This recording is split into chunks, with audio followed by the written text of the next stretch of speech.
નમસ્કાર વહાલા મિત્રો, આજે આપણે વિષય છે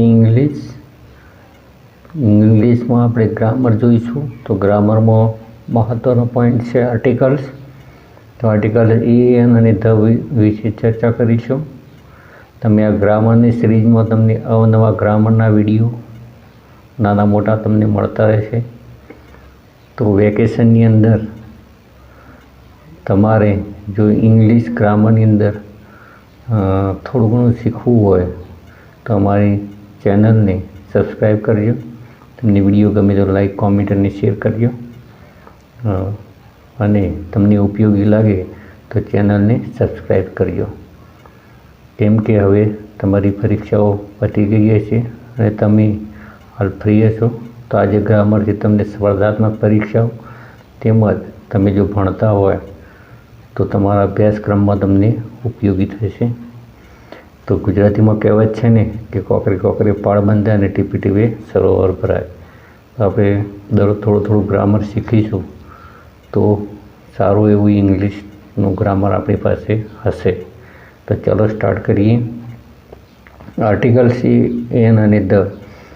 તો આપ સૌને ખબર જ છે કે અંગ્રેજી ભાષામાં કુલ 26 મૂળાક્ષરો છે. તો ઘણા મિત્રોને ખબર હશે નહીં કે સ્વર શું છે, સ્વર કેટલા છે. તો મિત્રો, જે ABCD છે તે ABCDની અંદર A, E, I, O અને U આ 5 શું છે? સ્વર છે અને બાકીના વ્યંજન છે. હવે સ્વર અને વ્યંજન આપણે થોડાક ઓળખવા જરૂરી છે, કેમ કે આર્ટિકલ્સની અંદર આપણે તેના આધારે રૂલ્સ શીખવાના છીએ. એટલે કે A, E, I, O અને U આ ઇંગ્લિશમાં 5 સ્વર છે. હવે આર્ટિકલ્સ એ વિશે આપણે રૂલ શીખીએ. તો આર્ટિકલ્સ એ તો કોઈપણ જાતિવાચક નામનો ઉચ્ચાર વ્યંજનથી શરૂ થતો હોય તો તેની આગળ એ મુકાય છે. એકવચનમાં હોય ત્યારે જ મુકાય. અને બીજી ખાસ મહત્ત્વની બાબત છે કે એકવચનમાં જ આર્ટિકલ એ અને એન લાગશે, બહુવચનમાં એક એન આર્ટિકલ આવશે નહીં. તો કોઈપણ જાતિવાચક જ્યારે નામ એનો ઉચ્ચાર કેવો હોય? વ્યંજનથી શરૂ થતો હોય. એટલે દાખલા તરીકે અહીંયા ટીચર, તો ટીચરમાં અહીંયા ઉચ્ચાર શું છે? વ્યંજન જેવું થાય છે અને વ્યંજનથી શરૂઆત થાય છે. મિલ્કમેન, તો અહીંયા એમ છે, અહીંયા પી છે એટલે કે સ્વર નથી અને ઉચ્ચાર પણ કેવો છે? વ્યંજન જેવો છે. તો ત્યાં આર્ટિકલ એ લાગશે. એટલે કે a teacher, a milkman, a policeman. તેવા જાતિવાચક નામો આવા ઘણા છે. તે દરેકની અંદર જો ઉચ્ચાર વ્યંજનથી શરૂ થતો હોય અને એનો ઉચ્ચાર વ્યંજન જેવો નીકળતો હોય તો આપણે એની આગળ એ આર્ટિકલ મૂકીશું. પછી બીજો રૂલ છે કે પ્રથમ અક્ષર સ્વર હોય પણ ઉચ્ચાર વ્યંજનથી શરૂ થતો હોય તો તેની આગળ આર્ટિકલ્સ એ મુકાય છે. તો અહીંયા મિત્રો વસ્તુ એ છે કે યુનિફોર્મ, એટલે અહીંયા યુ છે પણ એનો ઉચ્ચાર નીકળે છે યુનિફોર્મ, એટલે ઉચ્ચાર વ્યંજન જેવો છે. તો અહીંયા પ્રથમ અક્ષર સ્વર છે પણ એનો ઉચ્ચાર કેવો છે? વ્યંજનથી શરૂ થાય છે, એટલે એની આગળ એ આર્ટિકલ મુકાય છે. તો અહીંયા અ યુનિફોર્મ, અ યુનિટ અને અ યુનિયન.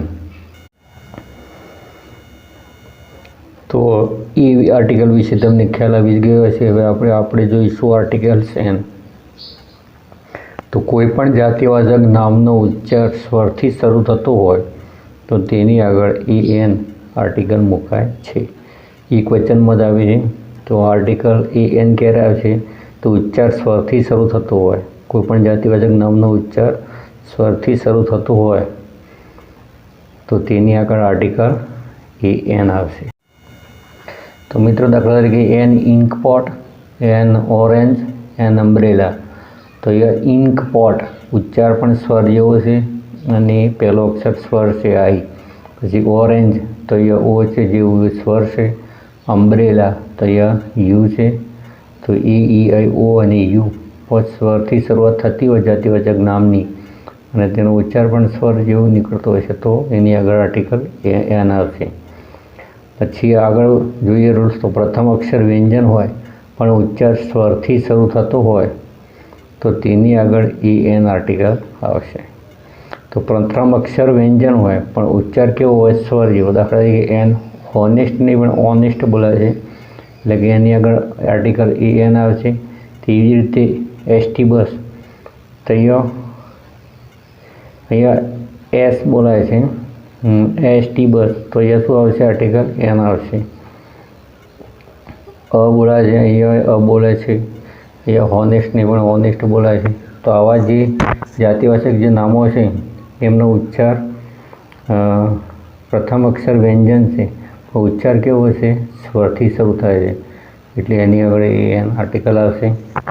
પછી બહુવચનમાં એટલે કે પ્લુરલમાં આર્ટિકલ A કે N આવશે નહીં.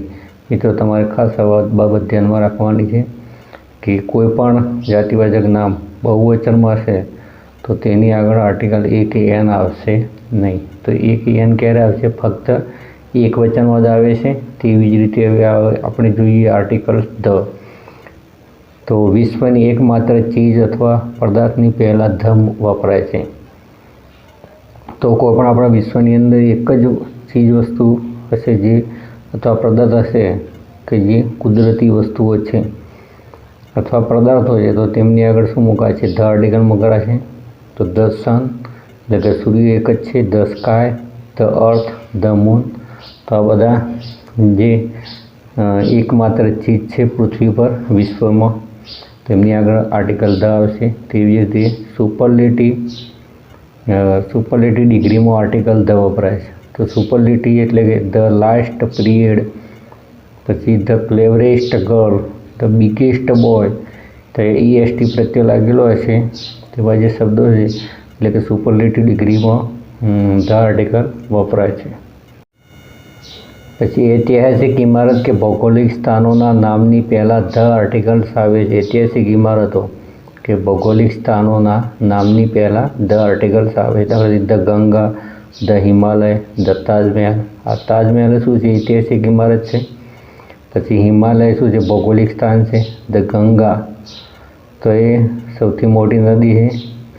તો અહીંયા ભૌગોલિક સ્થાનોના નામની અને ઐતિહાસિક ઇમારતો, પછી નદીઓ, એમની આગળ આર્ટિકલ કયો આવશે? ધ આર્ટિકલ આવશે. પછી પવિત્ર ગ્રંથો, દિશાઓ, વર્તમાનપત્રોના નામની આગળ ધ આર્ટિકલ આવે છે. દાખલા the Ramayan, the Indian Express, the north. તો ધ નોર્થ એ શું છે? દિશા છે. ધ ઇન્ડિયન એક્સપ્રેસ શું છે? વર્તમાનપત્ર છે. ધ રામાયણ એ પવિત્ર ગ્રંથ છે.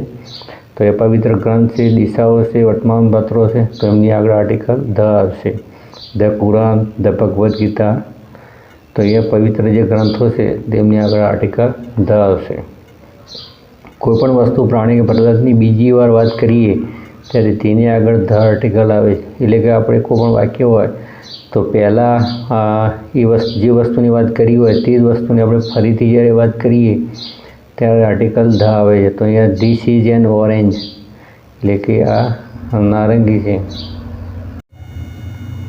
ધ ઓરેન્જ ઇઝ સર્કલ, એટલે કે અહીંયા ઓરેન્જની ફરીથી જ્યારે વાત કરીએ તો ધ ઓરેન્જ ઇઝ સર્કલ, એટલે તો અહીંયા શું આવશે? આર્ટિકલ ધ આવશે. This is a book, the book is thin. This is a book, તો એ બુક વિશે વાત કરી છે. બુકની ફરીથી જ્યારે વાત કરવામાં આવે છે ત્યારે આર્ટિકલ આગળ ધ લાગશે. તો અહીંયા આપણે હવે પછી એની સંગાતે કેટલાક સ્પેલિંગો પણ જોઈશું. તો કોન્સોનન્ટને કહેવાય છે વ્યંજન. CON SON કોન્સોનન્ટ એટલે થશે વ્યંજન. પછી વોવેલ, વોવેલ એટલે થશે સ્વર. BOWEL, વોવેલ એટલે સ્વર. INDEFINIT, ઇન્ડિફિનિટ એટલે કે અનિશ્ચિત. પછી ડેફિનિટ એટલે થશે ચોક્કસ, એટલે કે નિશ્ચિત. DEFINIT, ડિફિનિટ એટલે થશે ચોક્કસ, એટલે કે નિશ્ચિત. તો આ સાથે જ આપણે આર્ટિકલ AN અને ધનો આપણે ટૂંકમાં પરિચય મેળવ્યો. બીજા પણ વિડીયો તમને અવનવા ગ્રામરના શોર્ટ વિડીયો તમને જોવા મળશે. તો તમને ઇંગ્લિશ ગ્રામર જો ઇન્ટરેસ્ટ હોય તો આજે જ અમારી ચેનલને સબસ્ક્રાઈબ કરજો. Thank you so much. The orange is circle, એટલે કે અહીંયા ઓરેન્જની ફરીથી જ્યારે વાત કરીએ તો ધ ઓરેન્જ ઇઝ સર્કલ, એટલે તો અહીંયા શું આવશે? આર્ટિકલ ધ આવશે. This is a book, the book is thin. This is a book, તો આ બુક વિશે વાત કરી છે. બુકનું ફરીથી જ્યારે વાત કરવામાં આવે છે ત્યારે આર્ટિકલ આગળ ધ લાગશે. તો અહીંયા આપણે હવે પછી એની સંગાથે કેટલાક સ્પેલિંગો પણ જોઈશું. તો કોન્સોનન્ટને કહેવાય છે વ્યંજન, CON SON એન્ટી કોન્સોનન્ટલ થશે વ્યંજન. પછી વોવેલ, વોવેલ એટલે થશે સ્વર, VOWEL, વોવેલ એટલે સ્વર. INDEFINIT, ઇન્ડિફિનિટ એટલે કે અનિશ્ચિત. પછી ડેફિનિટ એટલે થશે ચોક્કસ એટલે કે નિશ્ચિત. DEFINIT, ડિફિનિટ એટલે થશે ચોક્કસ એટલે કે નિશ્ચિત. તો આ સાથે જ આપણે આર્ટિકલ AN અને ધાનો આપણે ટૂંકમાં પરિચય મેળવ્યો. બીજા પણ વિડીયો તમને અવનવા ગ્રામરના શોર્ટ વિડીયો તમને જોવા મળશે. તો તમને ઇંગ્લિશ ગ્રામર જો ઇન્ટરેસ્ટ હોય તો આજે જ અમારી ચેનલને સબસ્ક્રાઈબ કરજો. Thank you so much.